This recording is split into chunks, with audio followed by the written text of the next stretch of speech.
Okay, we're going to turn into the Word this morning. I want you to join me in Revelation chapter 11. We're going to be talking about the sound of the alarm, alerting us to what time it is. And I believe, did we hand out already sermon handouts? If you need a sermon handout, ushers have those ready for you.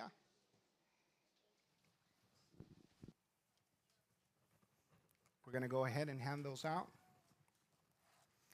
While we're doing that, want to remind you that today we won't be able to touch on everything about the Feast of Trumpets.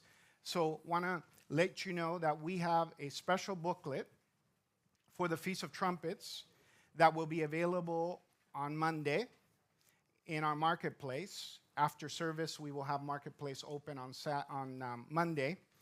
And if you want more information about all the fall feasts, but specifically trumpets, because that's the one we're going to be celebrating, we will have these available. We had to reprint and make new copies, and so they will be available for you in the marketplace, okay? We have the Feast of Trumpets one, we have an Atonement one, we have a Tabernacles one, and it's a booklet that leads you through all of the basics and the foundation of the fall feast of the Lord. It comes with a CD teaching, and it comes with all the graphics to follow along with the teaching. So this will be available for you, and I just want to mention it just because we won't be able to touch on everything today.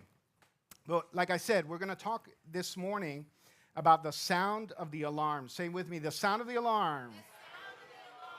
It alerts us to what time it is. How many of you used an alarm this morning? Well, you guys are laughing. I didn't say, did you snooze it? I said, did you use it?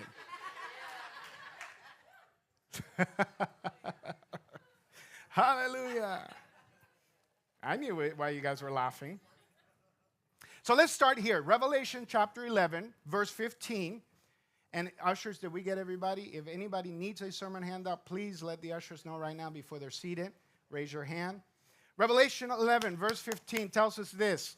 Then the seventh angel sounded, and there were loud voices in heaven saying, the kingdoms of this world have become the kingdoms of our Lord and of his Christ, and he shall reign forever and ever. Say with me, forever and ever. And the 24 elders who sat before God on their thrones fell on their faces, worshiped God, saying, we give you thanks, O Lord God Almighty, the one who is, who was, and who is to come, because you have taken your great power and reigned. How many say hallelujah to that? So in Revelation chapter 11, the Bible talks to us about the seventh trumpet, or the seventh sound of the trumpet. And this becomes the thing that brings everything together. You know, people talk about the Big Bang. There's a Big Bang coming.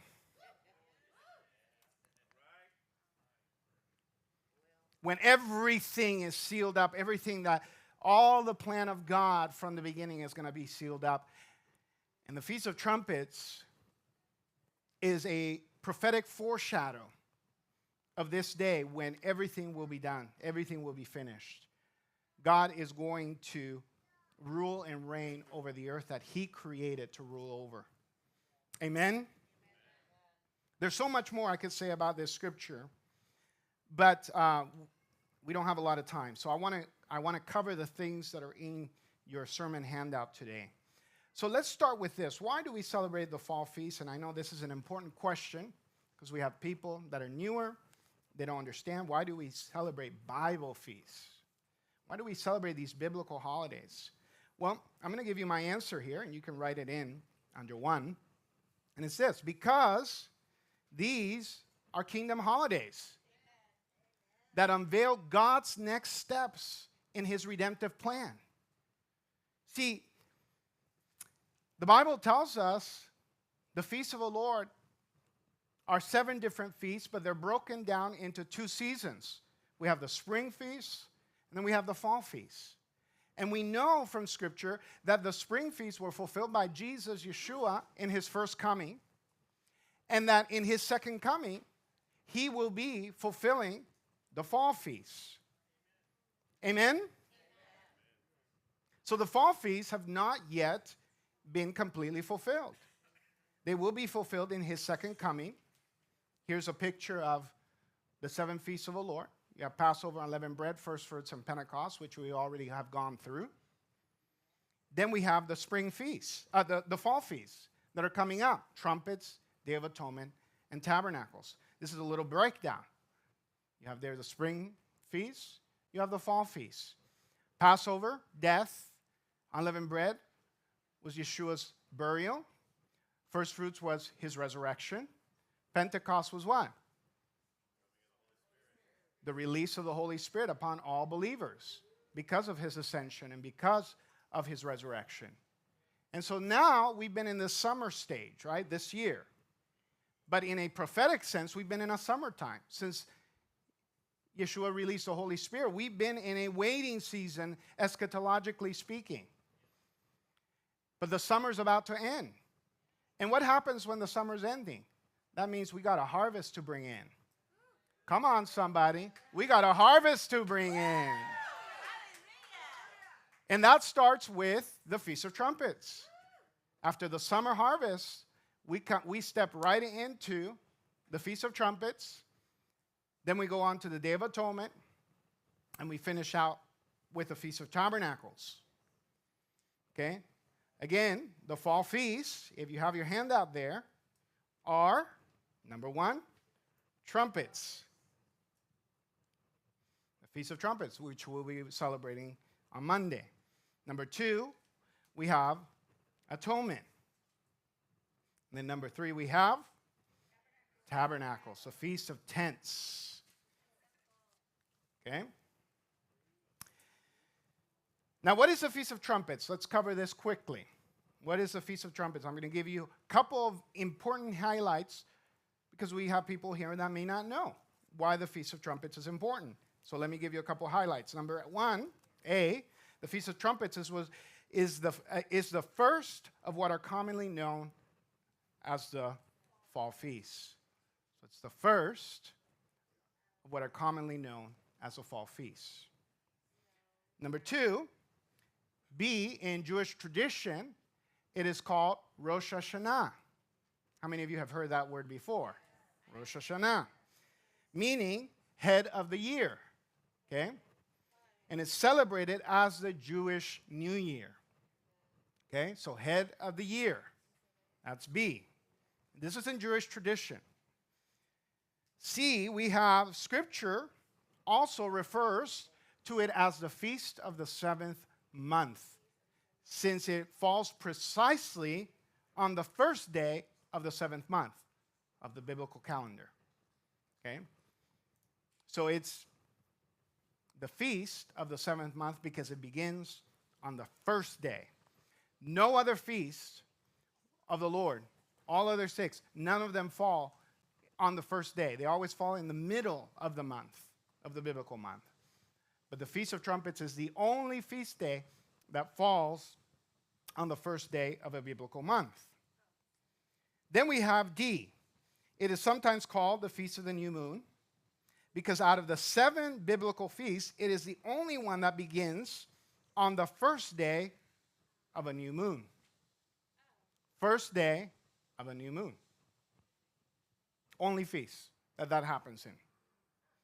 And then E, its biblical title, the Day of Trumpets, highlights its central theme. There's a central theme involved, and it's the sounding of the trumpets, a call for the sleeping to awaken. Say with me, the sleeping need to awaken. It is a time for the sleeping to awake. Okay, now, how many of you know the Battle Hymn of the Republic? Okay. It's played by our military. It's actually, it's one of the important songs that we have as a nation, and it is a Christian hymn. Okay? One of the verses says, "He has sounded forth the trumpet that shall never call retreat. He is sifting out the hearts of men before his judgment seat. Okay? Why am I bringing this up? Because the Feast of Trumpets is all about this. God is sounding the alarm, and he's telling his people it is time to awake out of sleep. Amen? It is time for judgment. Now, judgment is not a bad thing if you're on the right side of the law. See, if you appear before a judge and you know you have done nothing wrong, that you are extra on the good side, you have nothing to fear. And so, judgment for God's people is vindication. I'm going to say it again. Judgment for God's people is actually vindication. Amen? It is not judgment the way that we think of it. It is vindication. And so God is going to judge the nations. The book of Revelation tells us all about that. The Olivet Discourse, Jesus tells us all about that. The trumpets have something to do with it, because a trumpet is what calls things to attention. Now, what happens when you come into a courtroom and court is about to start, right? The bailiff or whatever they call him says, "All rise," right? That's what the trumpets are.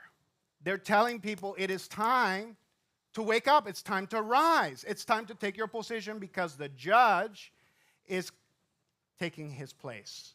Amen?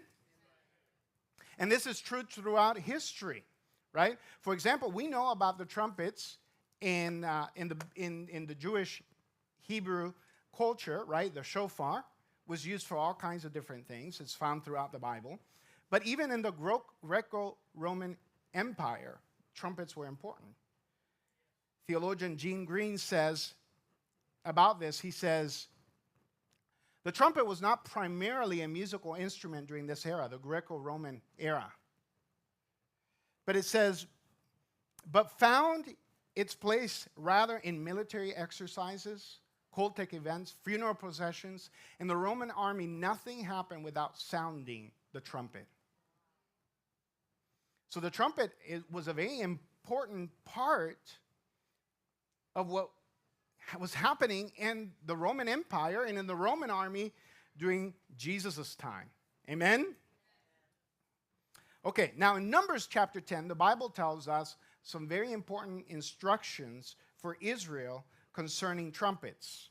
Okay, and that's number 4 in your handout there, instructions regarding trumpets. This is found in Numbers chapter 10. Now, if you were here on Wednesday night,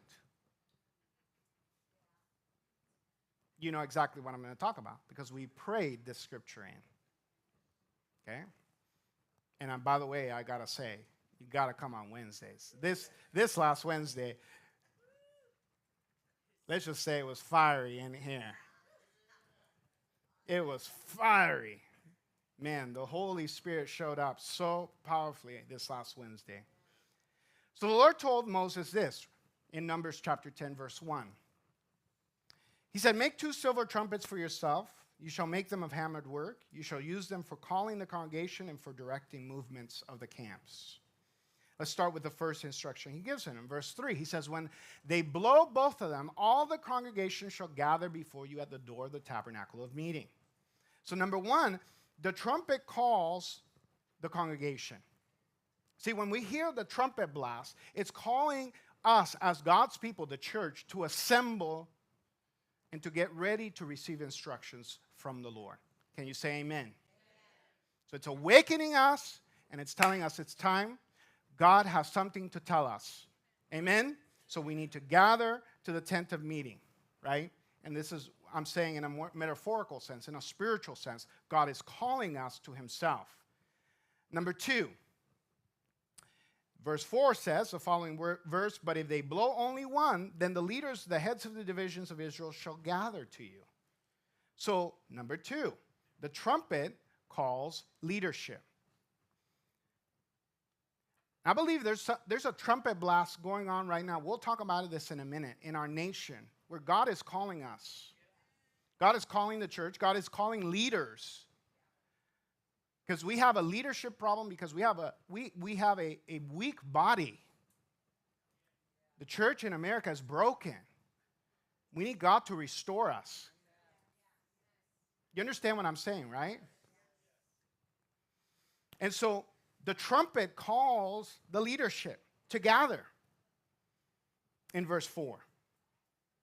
Now, in verse 5 and 6 tells us this: when you sound the advance, the camps that lie on the east side shall then begin their journey. The second time, the camps on the south. And then it says this: they shall sound the call for them to begin their journeys. And this is my third point. The trumpet calls us to move.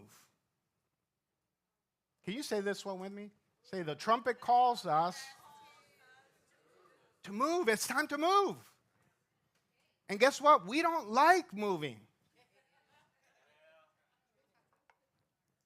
How many of you like moving? Nobody likes moving. It's a lot of work. Pack up your tent? What? I don't want to do that. I just put my little decor in my tent.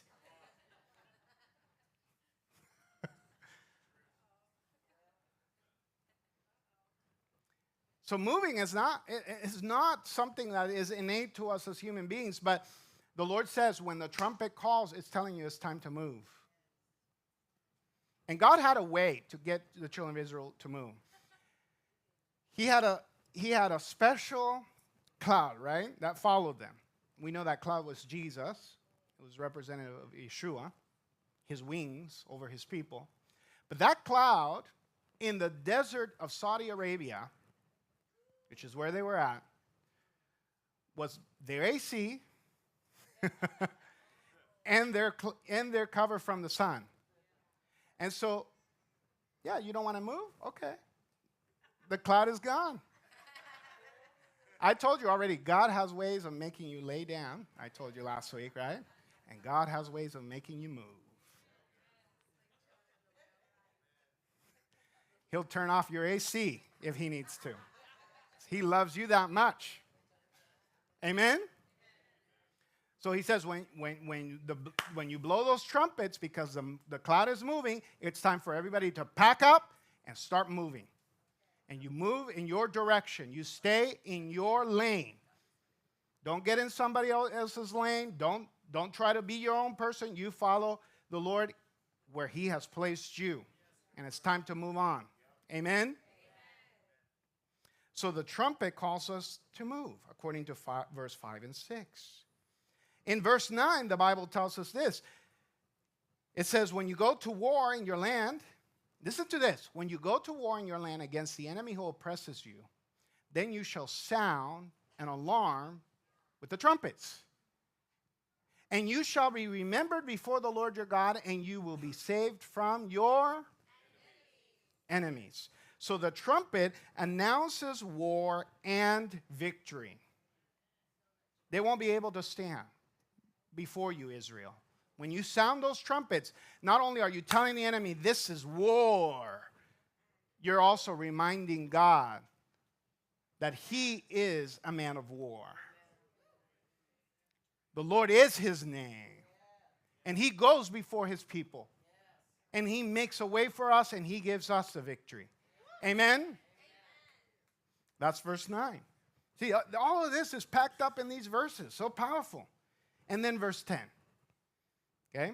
In verse 10, it tells us, also in the day of your gladness, in your appointed feasts, at the beginning of your months, you shall blow the trumpets over your burnt offerings, over the sacrifices of your peace offerings, and they shall be a memorial before you, before your God. I am the Lord your God. So this fifth one is this. The trumpet announces sacred times. Say it with me again. The trumpet announces, when we sound the shofar, we're saying this is a sacred time. And that's not only during the feast. That happens every Shabbat here. When we tell you shout or blow the trumpets right at the beginning of service, what are we saying? This is a sacred time. This is a sacred gathering. This is a corporate, holy moment, not to be taken lightly, not to be played around with. Amen? So he says it there. Also in the day of your gladness and your appointed feasts, at the beginning of your months, you will blow trumpets. So we got 5 things I just gave you there, right, that the trumpets are for. We have the trumpet calls the congregation. Number 2, the trumpet calls leadership to repentance, really, right? The congregation to repentance. The trumpet calls us to move. Number 3, the trumpet announces war and victory. Number 4. And number 5, the trumpet announces sacred times. Amen? Now, I've never taught it from this perspective, from Numbers chapter 10. Not this way. I want you to see that right now there is a clarion call in the Spirit for God's people.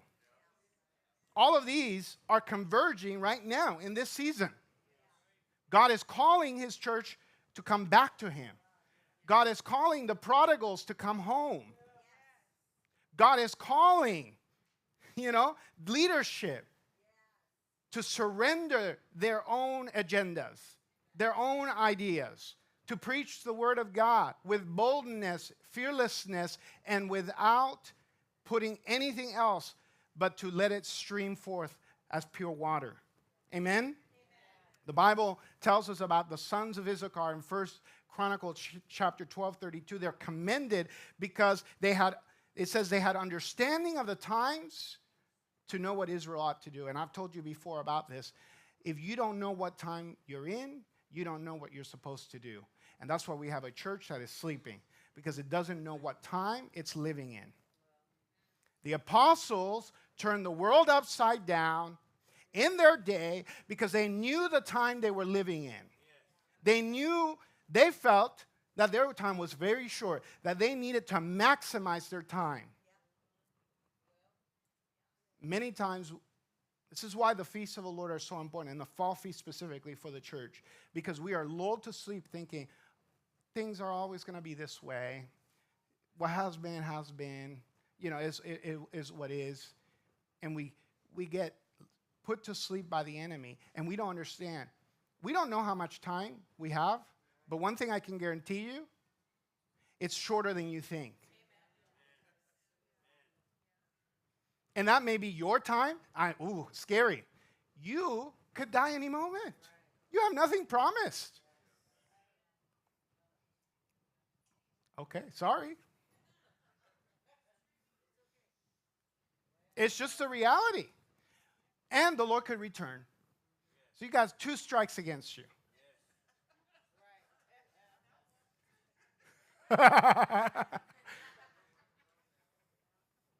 Either way, you're getting evicted.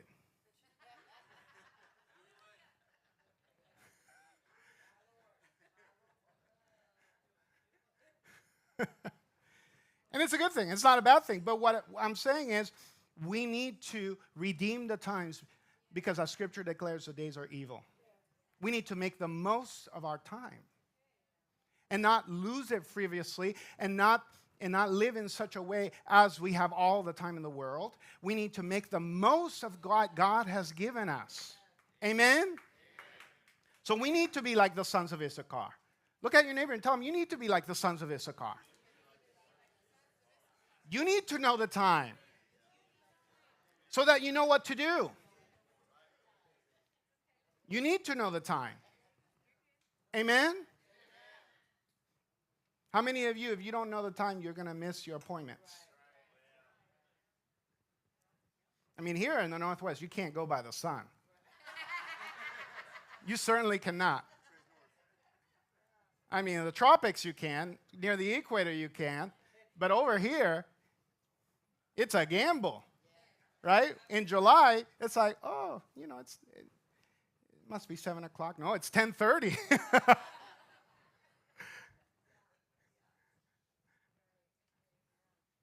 You know what I mean, right? So we need to know the time. Because if we don't know the time, we're going to miss out on our appointments.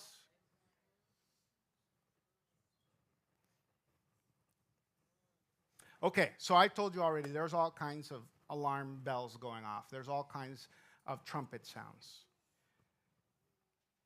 One of the most recent ones was the assassination of Charlie Kirk. I believe that is a trumpet blast, the Lord highlighting in our nation the brokenness that we have in this nation. So many people have been impacted by this. It has revealed a lot of things. It has brought things to the surface. And I'll say this, you don't have to agree with every single position that he had in order to admit that God was using him greatly to reach our young people in colleges. And I don't even have to say this. We condemn all violence of any sort because we believe in winning hearts and minds to the gospel by intellect, not by the sword, not by force. I believe that Kirk's death is a trumpet call, calling a generation that has deeply lost back to the paths of God. And I believe that, the enemy always overplays his hand. I believe that his life is going to be, and it already has been, like a seed being planted. And Jesus said that a seed that is planted has to die in order for it to live again and to give forth fruit. I believe we're going to see fruit from all of this. But there's a couple of things that I think have reawakened within our nation. And this has happened in the past. It's not the first time. It happened during 9/11. It's happened through, assassination of presidents and all of that. But I believe there's an awakening, a new awakening that's happening within our culture. What is the sound of the alarm telling us? What is the sound of the alarm telling us? This is number 6, and I want you to write these down because I want you to grab a hold of the reality of what this trumpet blast is telling you and I. There is a message, a very clear message that the Lord is speaking to this nation, that God is speaking in this season to us as believers, as Americans. For those of us that are citizens of this country, the Lord is telling us a message about our nation, our region, about the world and where it's at. I'm going to start with number 1. This world is fallen. I think sometimes we forget how fallen this world is. Thank you for the word. We forget how fallen and how far away from God this world really is. We believe, right, in that people are ultimately kind when under the right circumstances people are not. They're selfish. All of us are. You with me so far? So we start with this. The trumpet blast is telling us this world is fallen. Remember what we read in Revelation chapter 11? God is going to come and he's going to judge the world. And that trumpet blast is the signal that says judgment is on the horizon. Will the judge of all the world do right? Yes, he will. He's going to come and vindicate the martyrs. Right? In the book of Revelation, their blood flows from the altar in heaven. And it cries out saying, God, how long are you going to allow this? This world is fallen. Number 2, evil is real. The trumpet blast is telling us, do not kid yourself. Evil is real, and it is rampant, and it is out there. It's not just mental illness. It's not just ideologies. It's demonic spirits that are in operation in our world today. Evil is real. Okay? Number 3, the trumpet blast is telling us our nation is deeply broken. This nation is deeply broken. Do you understand this? Our families are broken. Our young people are broken. Our old people are broken. Everybody's broken. Our politicians are broken. The institutions and the different areas that serve our communities are broken. Our nation is deeply broken. The trumpet blast, though, is also telling us this. Number 4, our anger must be tempered with love. There is a place for righteous indignation. There is a place for saying, this is not tolerable. But we must temper it with God's love. How many of you are with me on this?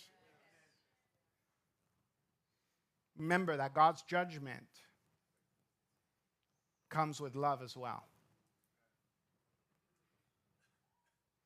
And He loves to love. And His ultimate judgment, and mercy triumphs over judgment. And ultimately, judgment is a lot, bad judgment, right? Because good judgment is vindication. Bad judgment is the ultimate option when there is none other. Our anger must be tempered with love. Number 5, God is always sovereign, in control, and exceptionally good. How many of you believe that? Our God is good. If there's brokenness in the world, it's not because of Him. It's because of us. He is sovereign, meaning He can use anything for good. Doesn't mean He causes everything. He's not causation, but He uses our brokenness, our actions for His glory. He's in control. That means that God allows certain things. He doesn't allow certain things. These are hard questions to understand. Why this? Why that? But God's in control, ultimately. And we're going to understand it's all going to pan out someday. And He's exceptionally good. I know that because I have seen His goodness in my own life. I mean, Job could say, God, you're good even when he wasn't going through good stuff in his own life. And we can do the same. Okay, I got 2 more for you on this section that are really important. Number 6, the trumpet blast is telling us the church must repent.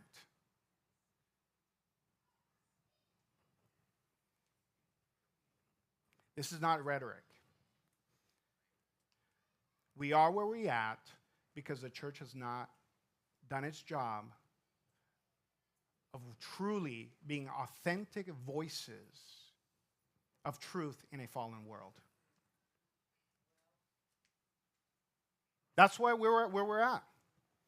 We need to make sure that we bring back ourselves to God, and it starts with me. Not they need to repent. We need to repent. I need to repent. We all need to repent. Amen? Not you, not y'all, not them. Me. I need to repent. I need to get back to God. I need to let Him deal with my brokenness because we're all broken.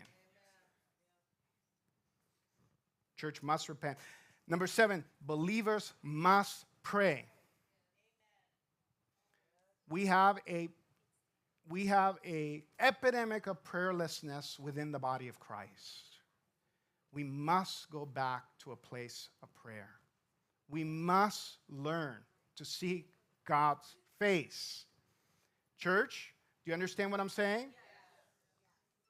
We must come back to God fully. So what is our response to all of this? I'm going to give you our response. And when you have time, I'll read it in a minute, but I want you to meditate upon Romans 13, verse 11 through 14 when you have more time. Let me read it to you, but go meditate on it. Romans 13, 11 to 14, Paul says this, and do this knowing the time, that now it is high time to awake out of sleep. For now our salvation is nearer than when we first believed. The night is far spent, the day is at hand. Therefore let us cast off the works of darkness And let us put on the armor of light. Let us walk properly as in the day, not in revelry and drunkenness, not in lewdness and lust, not in strife and envy, but put on the Lord Jesus Christ and make no provision for the flesh to fulfill its lusts. This is part of the call of God right now in this season for us. So the trumpet is blasting and saying, it is time for you to turn.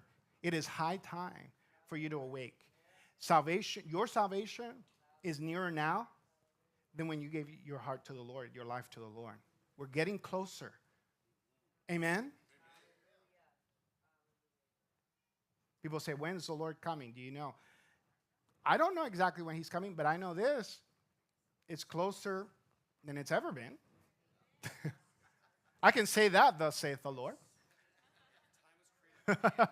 So the Lord is returning. His coming is closer than it's ever been before. We just have to be ready. We have to prepare our hearts.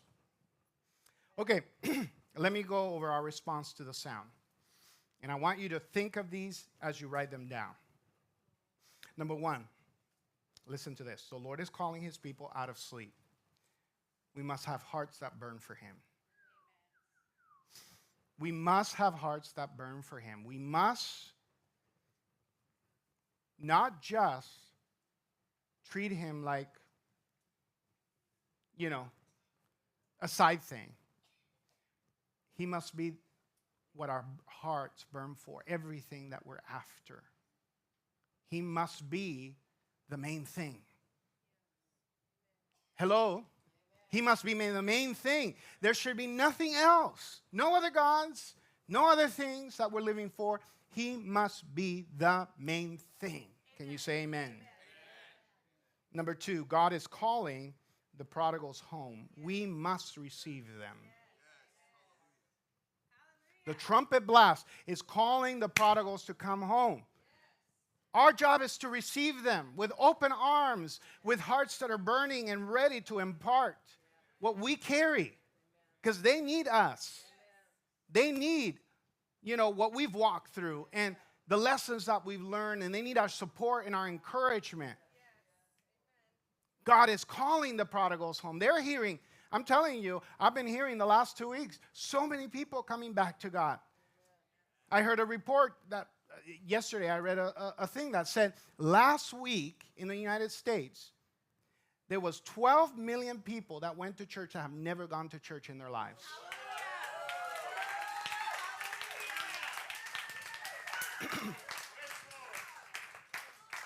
12 million people stepped in a church last weekend that have never gone to church.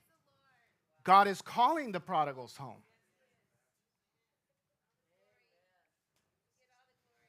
And then number three, the truth of the gospel is the only answer to the battle we're facing.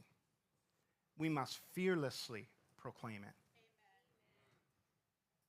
There's no answer to the problems that we're facing as a world, as a nation, as a culture. There's no answers but the gospel. The good news of Jesus is the only thing that can heal hearts, that can restore lives, that can bring people back into right alignment with God. And only that is the hope that we can look forward to. So we need to proclaim the good news of the gospel. We need to proclaim it fearlessly to this generation. No matter the cost, no matter the persecution that may come, no matter what they say back to us, we must proclaim the gospel with great authority and power. Amen? Okay, which one did you need? Oh, I skipped number 5. Thank you. Number 5 says this: God is always sovereign, in control, and exceptionally good.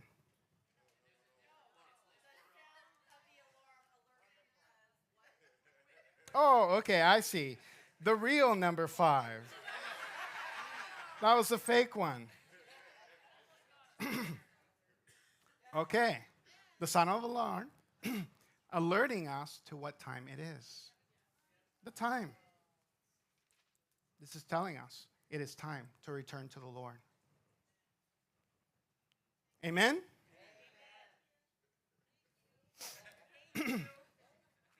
Amen. I want worship team to get ready to come back up, and I'm going to pray.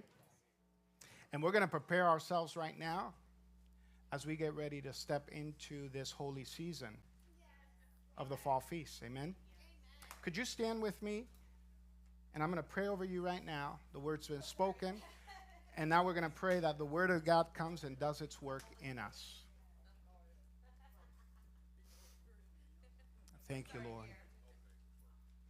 Lift your hands to the Lord. Thank you, Father.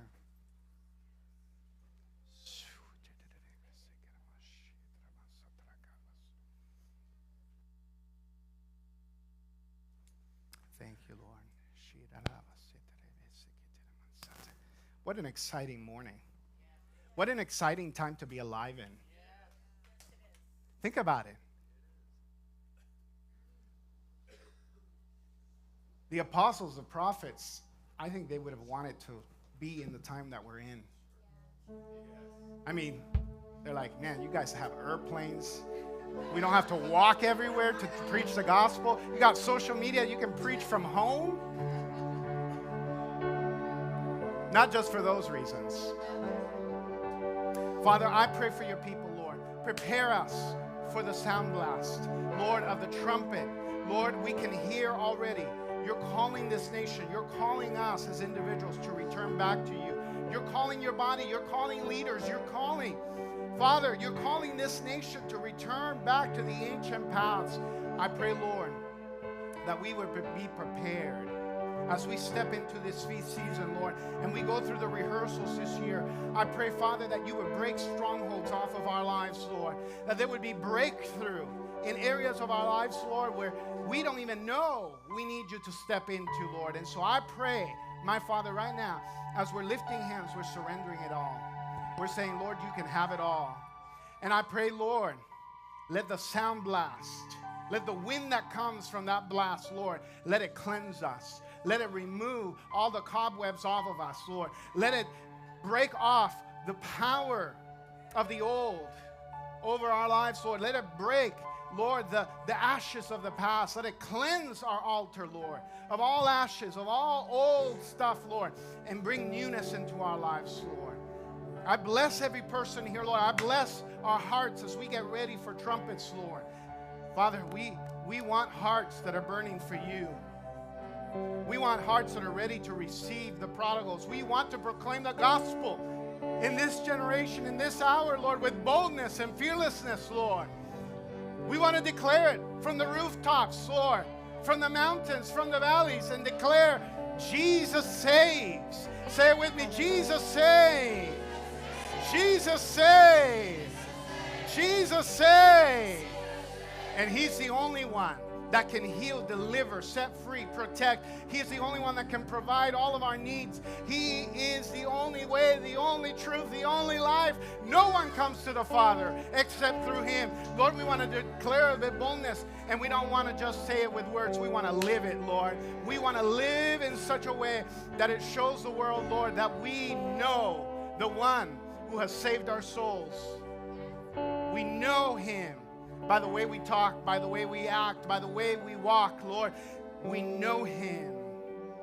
They can see, may they see in us, Lord, that we've spent time with you, Lord. We bless you, Lord, in Yeshua's name. Amen. Let's declare that name as we worship right now. We're going to declare the powerful name of Jesus.